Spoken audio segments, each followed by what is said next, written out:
Muy buenas noches, hermanos, un gusto en saludarlos. Los saluda Carla Lombardi desde Guadalajara, México, comenzando nuestro programa de Vida de Cielo desde aquí en la Tierra, aquí en Santa Teresita Radio, en esta emisión más que vamos a realizar en este día, en este martes. Muchas gracias a todos los que se conectan para poder escuchar estas verdades de cielo y que esta semilla que se va sembrando vaya fructificando en nuestros corazones para la mayor gloria de Él. Bueno, pues vamos disponiéndonos para escuchar nuestros comentarios en relación a este tema tan hermoso que es la reconciliación desde la divina voluntad. Un tema que nos confronta a todos, un tema que nos acerca a las verdades divinas para poder entender este hermoso encuentro con Dios, este primer encuentro con Dios que es a través de la reconciliación y este primer encuentro con el hermano. Estas bases de nuestra fe católica en donde nos habla de la importancia de la reconciliación, tanto como sacramento, pero también en nuestros actos continuos. Nuestros actos continuos deben de estar llenos de perdón y de amor. Por eso, hermanos, es tan importante que nosotros entendamos la dimensión de la dimensión de la reconciliación desde la divina voluntad.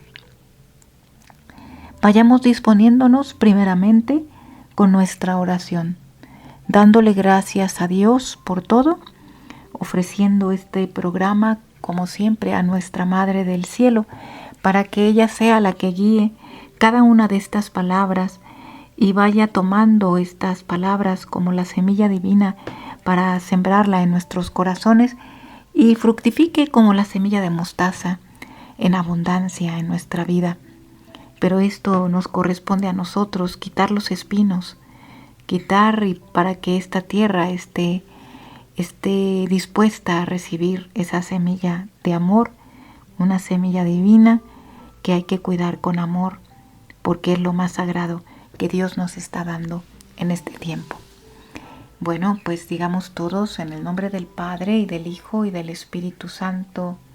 Amén. Somos nada, Dios es todo. Padre, te amamos. Continúa, divina voluntad, orando en nosotros. Jesús, fundidos en tu amor, en tu voluntad. Hacemos nuestro todo lo que es tuyo, tu corazón, tu mente, tus miradas, tus palabras, todo tu ser, Señor, todos tus movimientos, tus respiros, tus latidos, y haciendo nuestro cada acto tuyo, que nos lo has dado en amor para la mayor gloria de tu divinidad, de tu voluntad, podamos nosotros corresponderte en amor a través de nuestra Madre Santísima y de Luisa. Madre Santa, escóndenos en tu corazón inmaculado para ser purificados todos en el amor divino y en la voluntad de Dios podamos seguir paso a paso con paso firme hacia el reino de la divina voluntad y que triunfe en nosotros como ese árbol de mostaza, esa semilla de mostaza que al crecer fue tan abundante que pudo hacer descansar a Dios, hacer descansar a las aves y ser refugio de amor para muchas criaturas, para muchas almas. Jesús, amado, Rey de Reyes, triunfa en nosotros y extiende tu reino. Fiat, fiat, fiat. Bueno, hermanos, pues en el amor de Jesús vamos comenzando nuestro programa sabiendo que comenzando con la importancia de la reconciliación. Sabemos que la reconciliación es un sacramento de amor. La reconciliación es el sacramento de la confesión que nos vincula al amor de Dios en el perdón. La confesión es importante para que nosotros podamos entender el camino que nos lleva a Dios para poder vivir en la divina voluntad. Nadie que no ha recibido los bienes de este sacramento, podemos decir que vive en la divina voluntad, a pesar de que haya leído los escritos de la obra del cielo. Y podemos nosotros observar e identificar este camino cuando Jesús resalta en gran medida la obra de la redención. Y en la obra de la redención resalta también como un camino de puerta es la confesión. Es así como Jesús comienza con Luisa, con la confesión de Luisa Picarreta, con nuestro Señor Jesucristo. Esto en los primeros volúmenes. Una confesión con Jesús, pero también una confesión con la Santísima Trinidad. Y esto es muy importante porque ahora que se acerca, por ejemplo, que se acerca el Día de la Salud o el Día de Nuestra Madre del Cielo, que es la Virgen de Lourdes, 11 de febrero, que nuestra Madre Santísima hizo brotar esa agua sanadora en esa gruta de Santa Bernadette, nos da a entender algo maravilloso, que esta agua viva, que es el agua viva de Jesús, es el agua que nos purifica y nos sana de nuestro pecado. Pero no solamente del pecado, sino también del cuerpo, si es así la voluntad de Dios. Pero ¿qué pasa en este sacramento de amor? Ahora que nos acercamos a este gran día, tenemos que entender el sentido de la purificación en este sacramento. Un sacramento de amor que es la confesión. Un sacramento que no es más que misericordia divina. Por eso la confesión es este sacramento en donde Jesús restaura estos vínculos que hemos roto y nos lo restaura a través del perdón. Es entenderlo ahora, este sacramento desde la divina voluntad, nos lleva a una dimensión todavía mayor. ¿Por qué? Porque nosotros hemos entendido este sacramento ciertamente como este paso para la reconciliación con Dios, cuando nosotros hemos visto las características del pecado, cómo este pecado corroe el alma y desfigura la imagen del Creador en nuestra alma. Ahora, muchos de nosotros buscamos este sacramento, y más cuando nosotros nos acercamos a conocer la obra de la divina voluntad, y Jesús hace resaltar a través de esta obra la importancia de ser purificados en el amor, de ser purificados para poder vivir esta inmaculadez y poder encontrarnos con el amor divino en la plenitud. Así ahora Jesús nos permite entender la dimensión de este sacramento, pero ahora desde la divina voluntad. Sabemos bien que es un sacramento que Jesús mismo lo ha instaurado cuando estuvo aquí en la tierra.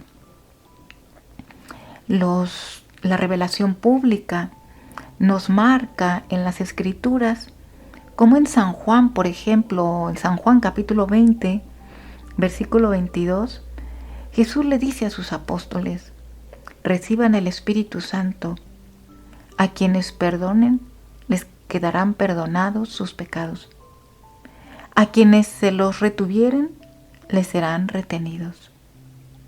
Entonces aquí sabemos del poder de la Iglesia que le da a los sacerdotes para ejercer este sacramento de amor, sacramento de misericordia, para poder nosotros restaurar esos lazos.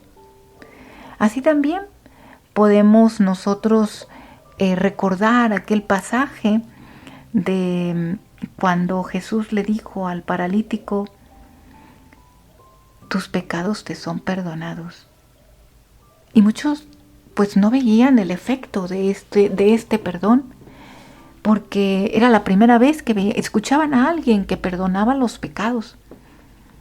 Sin embargo, Jesús para poder desfigurar, para poder quitar estos velos que no comprendían bien la dimensión del perdón de los pecados, es ahora cuando dice, para que me crean, ahora levántate, toma tu camilla y anda, a este paralítico.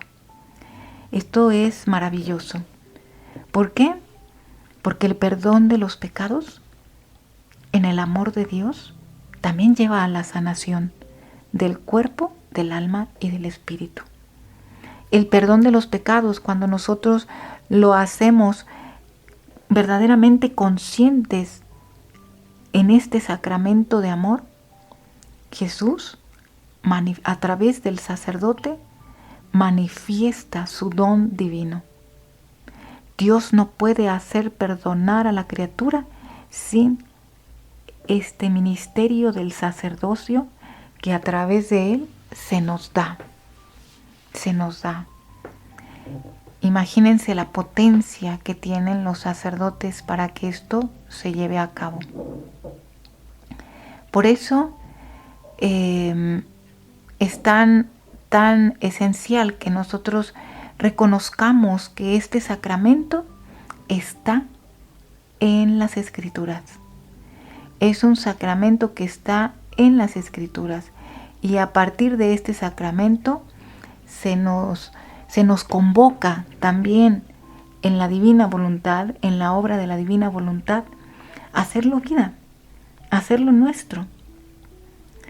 Por eso Jesús revela la finalidad por la cual era estrictamente necesario la venida y la actuación del sacerdote en la vida de Luisa, para que a través de este sacerdocio se cumpliera primeramente esta finalidad, la finalidad para la cual nosotros nos reconciliamos con Dios y nos unimos a esta reconciliación para poder caminar no solamente hacia nuestra salvación, sino a vivir una vida plena en la divina voluntad, en el acto único y eterno de Dios. Por eso Jesús le dice a Luisa: hija mía, esta era la finalidad por la cual permitía la necesidad de la venida del sacerdote, a fin de que tú pusieras en ello como sagrado depósito todas las verdades que te he dicho acerca de mi fiat divino, y ellos fuesen atentos y ejecutores fieles de lo que yo quiero, esto es, que hagan conocer el reino de mi divina voluntad. Puedes estar segura que no habría permitido su venida si no fuese por cumplir mis grandes designios sobre la familia humana. Por eso, hablar de la misión sacerdotal para poder encaminarnos a una vida tan santa, tan pura en este don, que es el reino de Dios en la criatura, es a través de este sacerdocio que Jesús va a orientar para que nosotros comencemos con este primer paso, que es la reconciliación. La reconciliación. Y es lo primero que hace con Luisa. Con Luisa, primero a Jesús sabemos que en Hebreos, en la carta a los Hebreos, es una carta preciosa, que viene en las Escrituras. Se nos resalta ahí la misión de Jesús como sacerdote eterno. El sacerdocio de Cristo como único sacerdocio puro, santo, incontaminado. Este sacerdocio que viene a restaurar su iglesia. y viene a restaurarla a través de la reconciliación de los pecados y en la divina voluntad, la reconciliación de voluntades. La reconciliación de los pecados y la reconciliación de las voluntades, voluntad humana con la divina. Ambas reconciliaciones tienen que hacerse. La primera es la reconciliación con el desde el sacerdocio de Cristo, que está manifestado a través del sacerdote. Por ejemplo, en el Catecismo de la Iglesia Católica se nos dice que solo Dios perdona el pecado. En el 1441 podemos decir que solo Dios perdona los pecados, porque Jesús es el Hijo de Dios. Dice de sí mismo: el Hijo del Hombre tiene poder de perdonar los pecados en la tierra, y ejerce ese poder divino. Tus pecados están perdonados. Más aún, en virtud de su autoridad divina, Jesús confiere este poder a los hombres para que ejerzan en su nombre. Y en el 1442 del Catecismo de la Iglesia Católica también se nos dice: Cristo quiso que toda su Iglesia, tanto en su oración como en su vida y su obra, fuera el signo y el instrumento del perdón y de la reconciliación que nos adquirió el precio de su sangre. Sin embargo, confió el ejercicio del poder de absolución al ministerio apostólico que está encargado del ministerio de la reconciliación. Esto que viene en 2 de Corintios 5, versículo 18. Y esto que viene en 2 de Corintios 5, versículo 20 dice: el apóstol es enviado en nombre de Cristo, y es Dios mismo quien a través de él exhorta y suplica: dejaos reconciliar con Dios. Entonces, hermanos, nuestro Jesús confió a sus apóstoles, es decir, a estos primeros sacerdotes y a todos los sacerdotes, el ministerio de la reconciliación, a todos sus sucesores. Y esto es maravilloso, maravilloso. ¿Por qué? Porque aquí nos muestra primeramente que al primero, que nosotros debemos de tener el sentido de la reconciliación, es con Cristo Jesús. Somos almas rebeldes y nuestra rebeldía nos hace separarnos de Dios. ¿Y qué nos separa de Dios? ¿Qué nos desfigura nuestra imagen de Cristo? La imagen que Dios creó, que nuestro Padre creó en nosotros, en nuestra alma, está desfigurada. ¿Por qué? Por el pecado.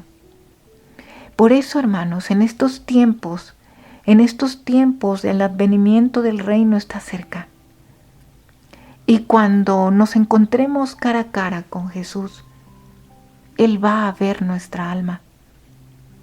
Y ahora nos preguntará, como Jesús le preguntó a Luisa: ¿quién eres tú? ¿Quién soy yo? ¿Se acuerdan que ya lo habíamos nosotros mencionado en las charlas anteriores? ¿Quién eres tú? ¿Quién soy yo? Esto es lo que cara a cara nos muestra cuando nosotros queremos vivir en la divina voluntad, y nuestro primer paso es la reconciliación. Es la reconciliación.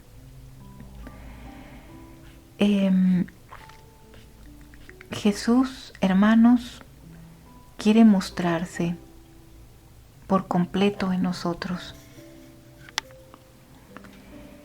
Y primeramente vamos leyendo este pasaje tan hermoso del volumen 288 para poder entender el primer paso para poder reconciliarnos, hermanos. este primer paso para poder reconciliarnos. Para poder reconciliarnos en nuestros pecados, primero tengo que tener conciencia de lo que Jesús está haciendo en mi alma. No es tanto el pecado que tengo que pronunciar, sino que es el conocimiento de lo que ese pecado hace a mi alma y lo que Dios tenía pensado para mí y que yo con mi propia decisión estoy desfigurando esa creación de Dios que tanto me amó y que yo voluntariamente la estoy tirando por la borda. Esto es, en el volumen 2, el título 88 del volumen 2, dice así: ¿Quién soy yo y quién eres tú? Estas palabras me penetraban hasta la médula de los huesos y descubría la infinita distancia que hay entre el infinito y el finito, entre el todo y la nada. Y no solo eso, sino que descubría también la malicia de esta nada y el modo como se había enfangado. Me parecía como un pez que nada en las aguas, así mi alma nadaba en la podredumbre, en los gusanos y en tantas otras cosas aptas solamente para dar horror a la vista. Oh Dios, qué vista tan abominable. Mi alma quería huir de la vista de Dios 3 veces santo, pero con otras 2 palabras me ató. ¿Cuál es mi amor hacia ti? ¿Y cuál es tu correspondencia hacia mí? Ahora, mientras la primera palabra habría querido huir, espantada por su presencia, a la segunda palabra, ¿cuál es mi amor hacia ti?, me he encontrado abismada, atada por todas partes por su amor. Así que mi existencia era un producto de su amor. Y si este amor cesaba, yo no existía más. Entonces me parecía que los latidos del corazón, la inteligencia y hasta el respiro eran todos una reproducción de su amor. Yo nadaba en él y aún el querer huir me parecía imposible, porque su amor me circundaba por todos lados. Mi amor me parecía como una gotita de agua arrojada en el mar, que desaparece y no se puede distinguir más. Esto, hermanos, este pasaje es fuerte. ¿Por qué? Porque desde el volumen 2 Jesús le hace ver a Luisa el estado de su alma. Jesús le hace ver a Luisa el estado de su alma. ¿Y qué descubría Luisa? Luisa, fíjense, ella toda santa, descubría la malicia, descubría cómo se había enfangado. Decía Luisa, parecía como un pez que nadaba en la podredumbre, en los gusanos y en tantas otras cosas, solamente para dar horror a la vista. Oh Dios, qué vista tan abominable. Esto es lo que Luisa habla de su propia alma, cuando Jesús le hace ver su propia alma, cuando Jesús le hace ver la distancia que hay entre lo finito, es decir, entre lo que es este mundo, que nosotros apostamos nuestra vida a los placeres, a este mundo, a nuestros gustos, y lo infinito, que es aquello que es lo divino, lo Dios mismo. Y no hay comparación. Pero claro, cuando Dios nos hace ver el estado de nuestra alma, hermanos, claro que nosotros nos sentimos muy mal, ¿verdad? Como Luisa lo sintió. Sin embargo, viene aquí el acto de misericordia más grande, el acto de amor más grande. Jesús le dice a Luisa, cuando ella se siente terrible, le dice: ¿cuál es mi amor hacia ti?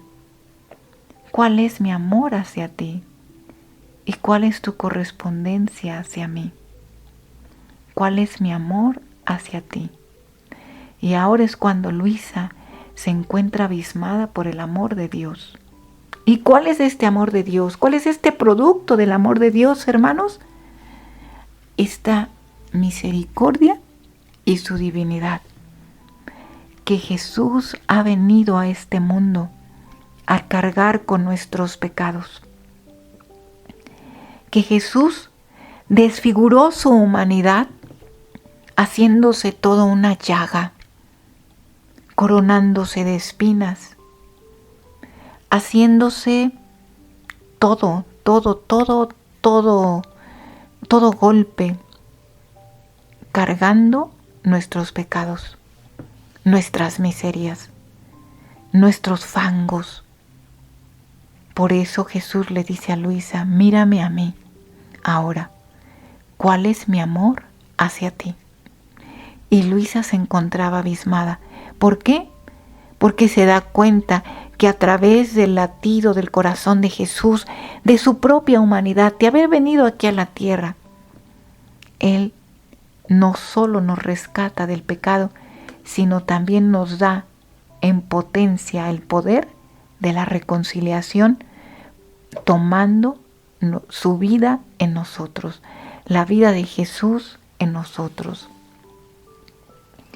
Es por esto que Jesús, en su característica de sacerdocio eterno, este sacerdocio real, ¿qué hace un sacerdote, hermanos? ¿Por qué el ministerio sacerdotal es tan importante? Porque se ofrece en sacrificio por todos sus hijos, por toda la iglesia. Esta es la característica esencial de un sacerdocio. Vivir la vida de Cristo, ofrecerla para darnos vida a través de los sacramentos y reconciliarnos con Dios. Ahora Jesús, hermanos, Jesús es el que toma esta postura de sacerdocio frente a Luisa. Y vamos a leer cómo fue precisamente esta confesión, que fue hermosísima. Vamos a leerla por partes en el resto del programa, para irla explicando en estas partes que nos dan esta dimensión bellísima de la reconciliación. Dice Luisa en el volumen 1: recuerdo confusamente que, como le pedía frecuentemente cuando me encontraba junto con nuestro Señor, el dolor de mis pecados y la gracia de que me perdonara a todo lo que de mal había hecho. Y a veces llegaba a decirle que estaría contenta cuando de su propia boca me dijera: te perdono todos tus pecados. Y Jesús bendito, que nada sabe negar cuando es para nuestro bien, una mañana se hizo ver y me dijo: esta vez quiero hacer yo mismo el oficio de confesor. Y tú me confesarás a mí todas tus culpas. Y en el momento en que haga esto, te haré comprender uno por uno los dolores que has dado a mi corazón al ofenderme, a fin de que, comprendiendo tú, por cuanto puede una criatura, qué cosa es el pecado, tomes la resolución de preferir morir que ofenderme. Bueno, hermanos, pues aquí está el primer paso. El primer paso, como lo leímos en el volumen 2. Jesús primeramente ahora va a tomar el oficio de confesor. Es decir, Jesús va a confesar a Luisa. Él va a ser, porque es el sacerdocio real de Cristo, el que va a llevar a confesar a Luisa. Le va a decir Luisa todos sus pecados, pero algo muy importante. Viene aquí el dolor de los pecados. ¿Y cómo nos vamos a doler de los pecados, hermanos? ¿Cómo nos vamos a doler? Únicamente reconociendo todo lo que este pecado ha hecho a nuestra alma. Así como lo acabamos de leer en el volumen 2. Cómo Jesús le hizo ver a Luisa su estado del alma. Y Luisa, a pesar de ser una niña buena, ella vio su alma desfigurada y enfangada. No puede haber dolor de los pecados si no hay ese reconocimiento de que hemos estado apartados de Dios y que nuestra alma ha sido desfigurada del proyecto de Dios original, de todo lo que Dios me ama y yo le he dado la espalda. Así que Jesús primero toma este oficio de confesor y luego le da la siguiente recomendación. Le dice: mientras tanto, tú entra en tu nada y recita el yo pecador. Y Luisita dice: yo entrando en mí misma, advertía toda mi miseria y mis maldades, y ante su presencia temblaba toda, y me faltaba la fuerza de pronunciar las palabras del yo pecador. Y si el Señor no hubiese infundido en mí nueva fuerza diciéndome: no temas, si bien soy juez, soy también tu Padre, ánimo, sigamos adelante.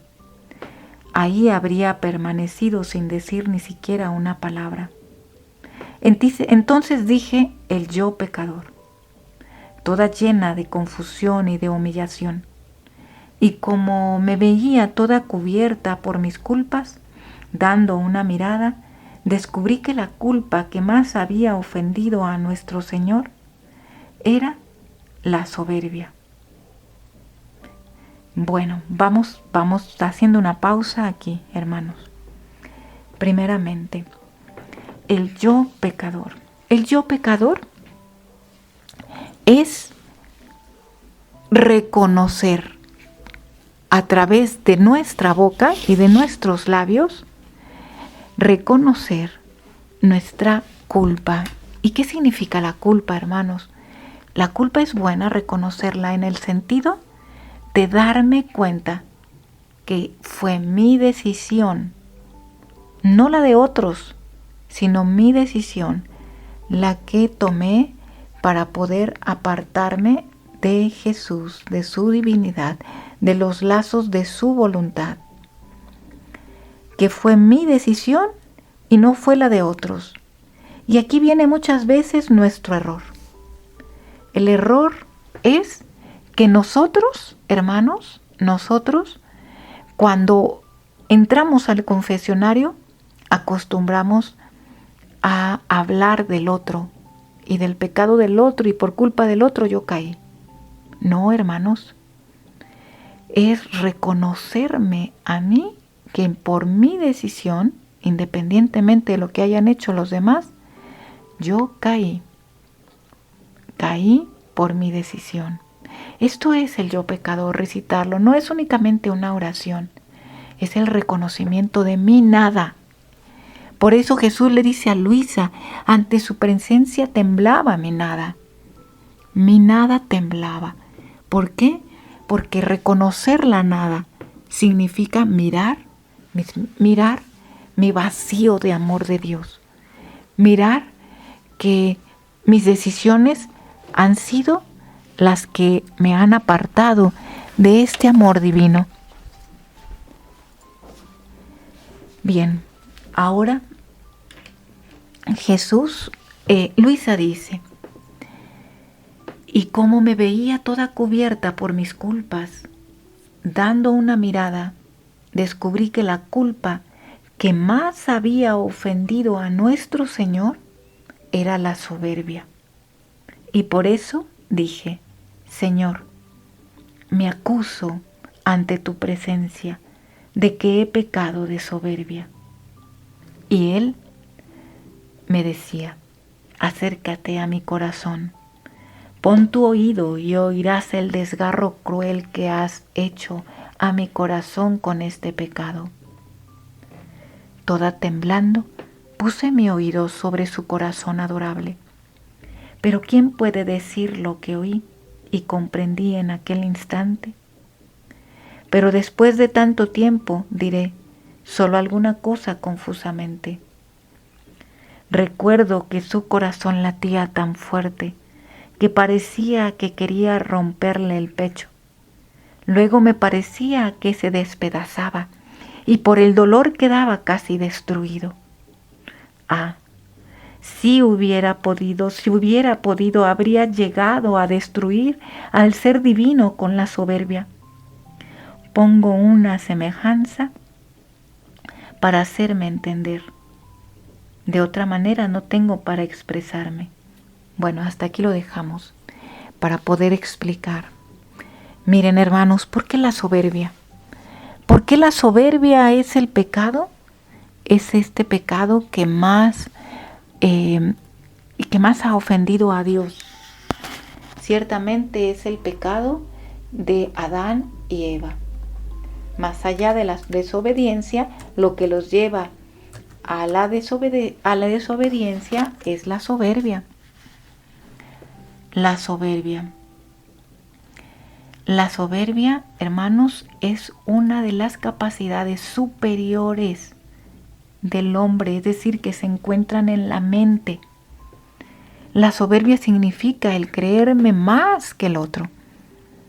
¿Sí? Es decir, entender que a lo mejor yo sé más, que yo tengo siempre la razón, que yo, el yo elevado.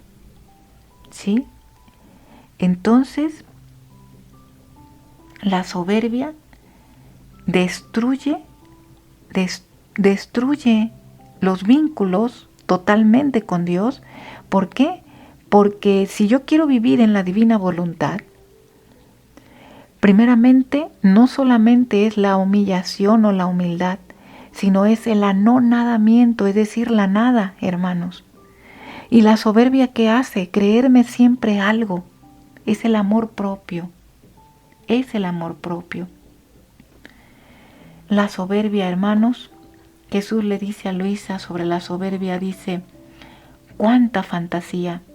Esto que oigo no es otra cosa que una finísima soberbia. Dice Luisa, hija mía, las cruces, los dolores, las penas son como la prensa para el alma. Dice, como prensa quitan al alma el bagazo de la soberbia, del amor propio. Solo la cruz, hermanos, puede quitar el estado de esta soberbia. ¿Por qué? Porque a partir de la soberbia el hombre quiere tener el poder, quiere tenerlo todo. Y por eso es totalmente contrario a la divina voluntad, porque la divina voluntad, Jesús quiere que en todo reconozcamos nuestra nada.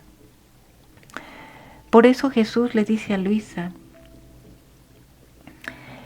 más bien Luisa dice, aquí fíjense bien, si hubiera podido habría llegado a destruir al ser divino con la soberbia. ¿Qué significa esto? ¿Se puede destruir al ser divino?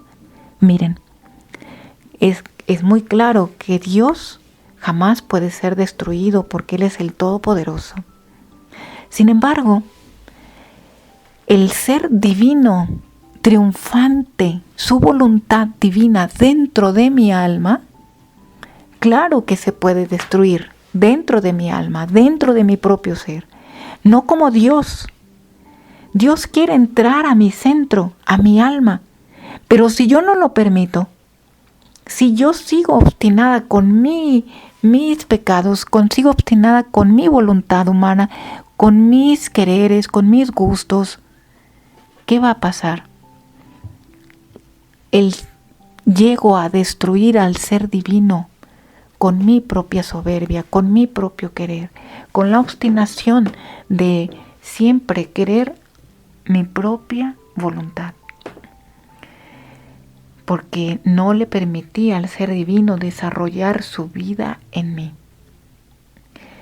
Jesús hace una semejanza aquí.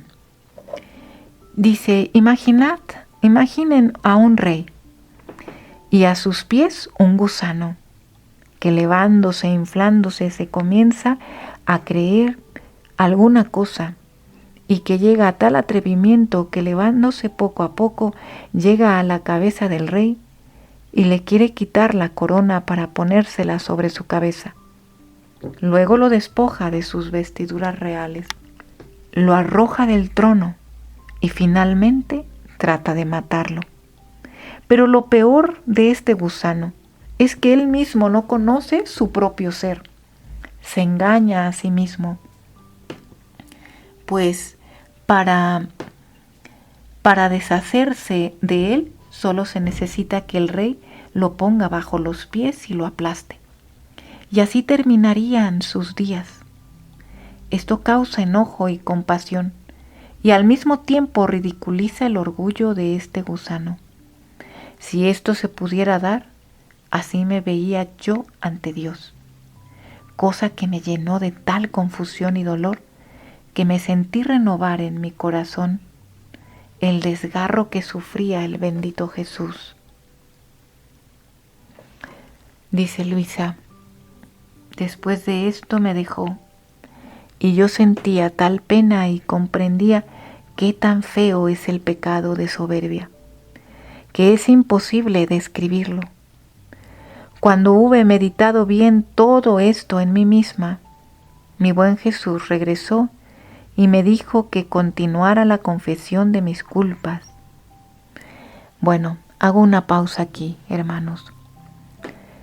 Cuando Jesús le hace ver a Luisa lo que es y lo que significa la soberbia, lo que es y lo que significa la soberbia en nuestra propia alma, ese gusano enorme que quiere tomar el lugar de Dios,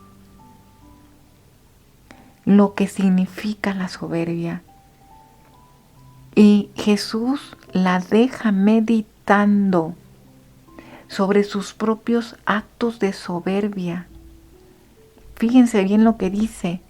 Después de esto me dejó y yo sentía tal pena y comprendía que tan feo es el pecado de soberbia que es imposible describirlo. Cuando hube meditado bien todo esto en mí misma, mi buen Jesús regresó. Fíjense, hermanos, esto es la confesión. Nosotros nada más hacemos un examen de conciencia rápido o ni lo hacemos y llegamos a la confesión y ya vamos a comulgar. Tenemos este estado de conciencia de darnos cuenta de nuestros pecados de soberbia y cómo somos capaces de destruir al ser divino en nosotros mismos, en nuestra propia creación, en nuestra propia vida. Es algo que nosotros tenemos que hacer un alto en el camino, hermanos, cada vez que te quieras acercar a la confesión. ¿Por qué? Porque no tenemos conciencia de este sacramento. Por eso seguimos nosotros continuamente en la confesión, sin esta conciencia, sin estas pausas, sin esta meditación de comprender en la totalidad, comprender toda esta, cómo nos ve Dios, y cómo está el estado de nuestra alma. Por eso dice Luisa, cuando hube meditado bien todo esto, bien, mi buen Jesús regresó y me dijo que continuara la confesión de mis culpas. ¿Cuánto tiempo se habrá tomado Luisa en hacer esta confesión, hermanos? ¿7 horas? ¿9 horas? Dice Luisa, y yo temblando, Toda seguía acusándome de los pensamientos, palabras, obras, causas y omisiones. Y cuando veía que yo no podía seguir haciendo la confesión por la pena que sentía de haberlo ofendido tanto, porque tenía una claridad tan viva delante de aquel sol divino, especialmente porque en él descubría la pequeñez, la nulidad de mi ser, y quedaba asombrada de cómo había tenido yo tanta osadía, de dónde había tomado yo ese valor de ofender a un Dios tan bueno, que en el acto mismo en que lo ofendía, Él me asistía, me conservaba, me alimentaba. Y si tenía algún rencor conmigo era hacia el pecado que yo hacía y que odiaba sumamente. En cambio, a mí me amaba inmensamente, me excusaba ante la divina justicia y se ocupaba todo para quitar aquel muro de división que había producido el pecado entre el alma y Dios. Qué hermoso, hermanos, como lo que acabamos de leer en el volumen 2, después de hacerle ver a Luisa el estado de su alma. Luisa lo que hace es querer retirarse de esta pureza divina. ¿Por qué? Porque no se siente digna, se siente ese gusano donde la soberbia ha triunfado. Pero ahora Jesús le dice, ¿y mi amor? ¿Y cuál es mi amor hacia ti? ¿Cuál es mi amor hacia ti? Por eso, aquí, Luisa dice, ¿cómo es posible haber ofendido a un Dios tan bueno que en el acto mismo en que lo ofendía, Él me asistía? ¿Y cómo me asistía a Jesús? Con su creación. Me conservaba. ¿Cómo me conservaba Jesús? Me conservaba como hija de Dios. Me conservaba y me defendía como hija de Dios. Me alimentaba. ¿Cómo me alimentaba Jesús? Dándome vida, hermanos. Dándome vida. Porque me daba vida. A pesar de mi pecado, me alimentaba mi cuerpo. Y si tenía algún rencor conmigo era hacia el pecado que yo hacía y que odiaba sumamente. ¿Por qué? Porque Dios no ama el pecado. Dios no lo ama. Porque el pecado va en contra completamente de Dios. En cambio, a mí me amaba inmensamente. Fíjense la diferencia. Dios no ama el acto de pecado. Y Dios me ama a mí como su creación amada, como su joyel, su joya amada. Pero no ama mis actos, porque mis actos van en contra del amor divino. Y son actos de soberbia, son gusanos que desfiguran su creación. Sin embargo, aún así, Jesús mismo me excusa ante la divina justicia y se ocupa todo para quitar aquel muro de división que ha producido el pecado entre el alma y Dios. ¿Y cómo es eso que nos excusa ante la justicia? Con su propia humanidad, con su propia humanidad, porque es Jesús mismo que se ha revestido de ese pecado. ¿Para qué? Para devolvernos la vida, hermanos. Y hasta en el momento en que yo no tome esa cruz que Él tomó, que es la única que extirpará el pecado, yo no seré restituida o restituido a la vida divina. Oh, dice Luisa, si todos pudiesen ver quién es Dios y quién es el alma en el momento en que se peca, todos morirían de dolor y creo que el pecado sería exiliado de la tierra. Entonces, cuando Jesús bendito veía que por la pena no podía más, se retiraba y me dejaba para que comprendiera muy bien el mal que había hecho. Y después regresaba de nuevo. Y aquí volvemos, hermanos. Aquí va esta segunda reflexión. Segunda reflexión. Jesús vuelve a dejar nuevamente a Luisa. ¿Para qué? Para que pudiera ver ella que esta dimensión del pecado de su alma, pero también la dimensión de su amor. En el momento en que el alma está pecando, Dios la sigue amando, conservando, alimentando, dando vida. ¿Y cómo podemos nosotros entender esto? Tiene que Jesús mismo retirarse para que nosotros tengamos ese nivel de meditación y reflexión de este acto de amor. Se retiraba y me dejaba para que comprendiera muy bien el mal que había hecho.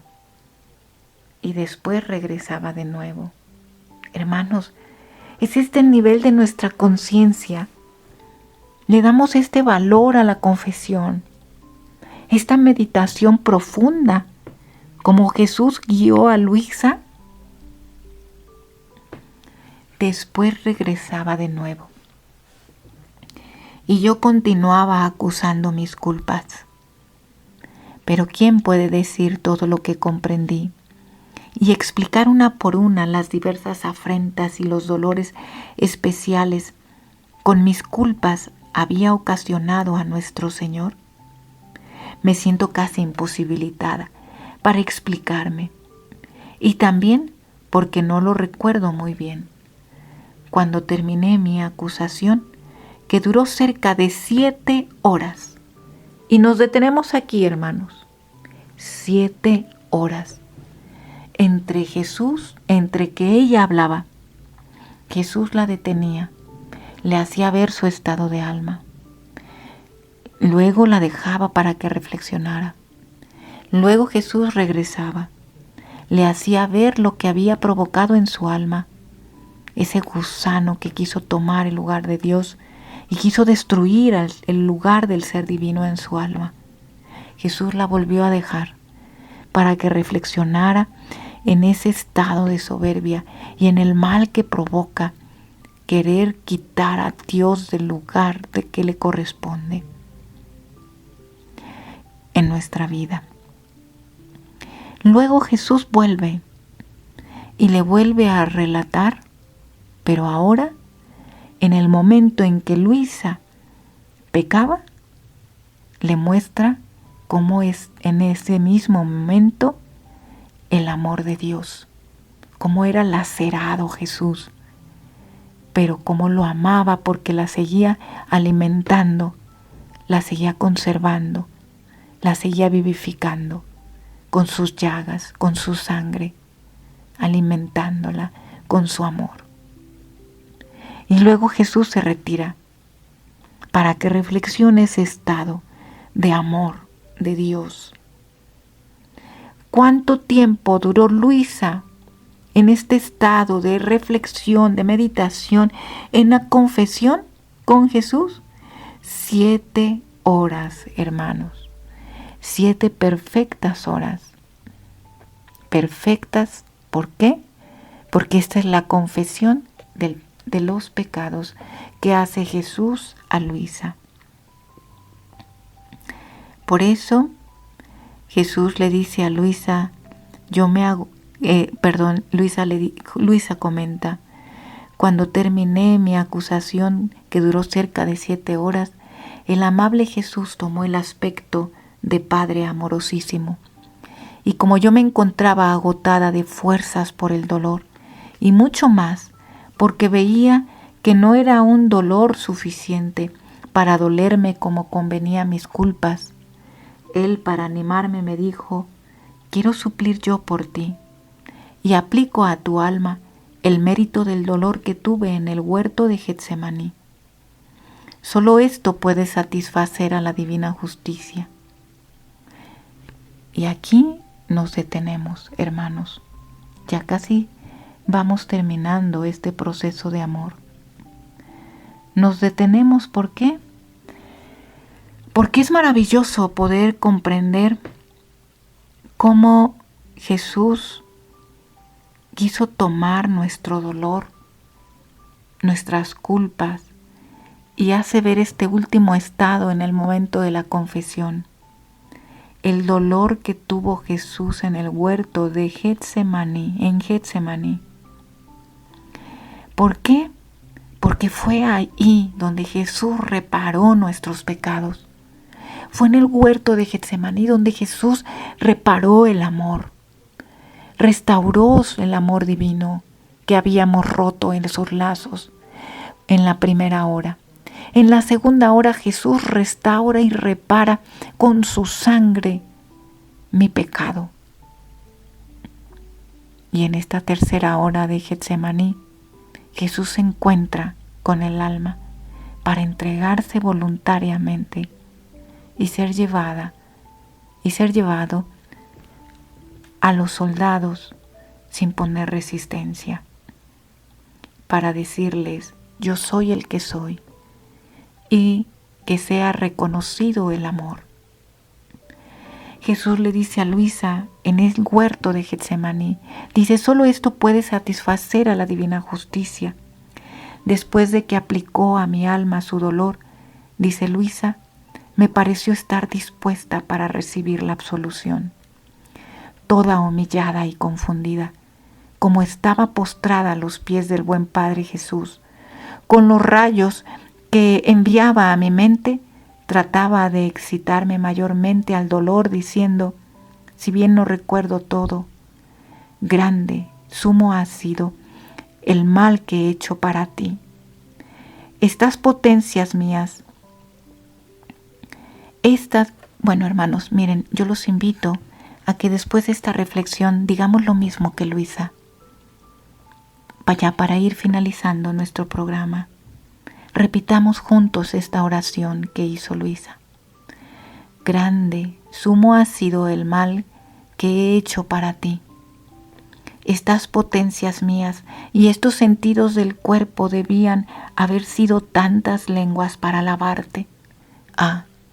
En cambio han sido como tantas víboras venenosas que te mordían y buscaban aún el matarte. Pero Padre Santo, perdóname, no quieras arrojarme de ti por el gran mal que te he hecho pecando.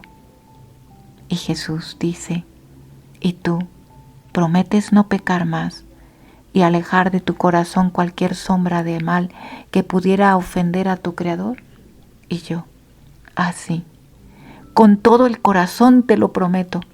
Más bien quiero 1000 veces morir que volver a pecar. Nunca más, nunca más. Y Jesús, y yo te perdono y aplico a tu alma los méritos de mi pasión y quiero lavarla en mi sangre. Y mientras esto decía, levantó su bendita mano derecha y pronunció las palabras de absolución exactas a las palabras que dice el sacerdote cuando da la absolución. Y en el acto que esto hacía de su mano, corría un río de sangre, y mi alma quedaba toda inundada por ella. Después de esto, me dijo, ven, oh hija, ven a hacer penitencia por tus pecados, besándome mis llagas. Toda temblando me levanté y le besé sus sacratísimas llagas, y después me dijo, hija mía, sé más atenta y vigilante, porque hoy te doy la gracia de no caer más en el pecado venial voluntario. Después me hizo otras exhortaciones que no recuerdo bien y desapareció. ¿Quién puede decir los efectos de esta confesión hecha a nuestro Señor?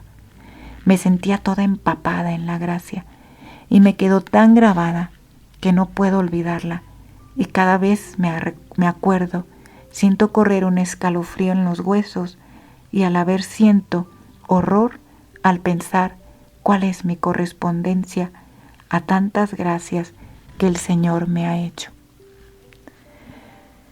Bueno, hermanos, creo que es hermoso esto que hemos escuchado. Y es hermoso para podernos, poder hacer un alto en el camino y hacer estos pasos que Jesús le ha marcado a Luisa en este proceso de la confesión. Jesús quiere lavarnos con su sangre, bendecirnos de todo. Y hagamos nuestra esta oración para que Jesús, con esa voz dulce, viendo nuestro dolor y nuestras ganas de entrar y vivir en la divina voluntad, Jesús pueda decirnos lo que Jesús le dijo a Luisa. ¿Y tú prometes no pecar más y alejar de tu corazón cualquier sombra de mal que pudiera ofender a tu Creador? Y respondamos lo mismo que Luisa.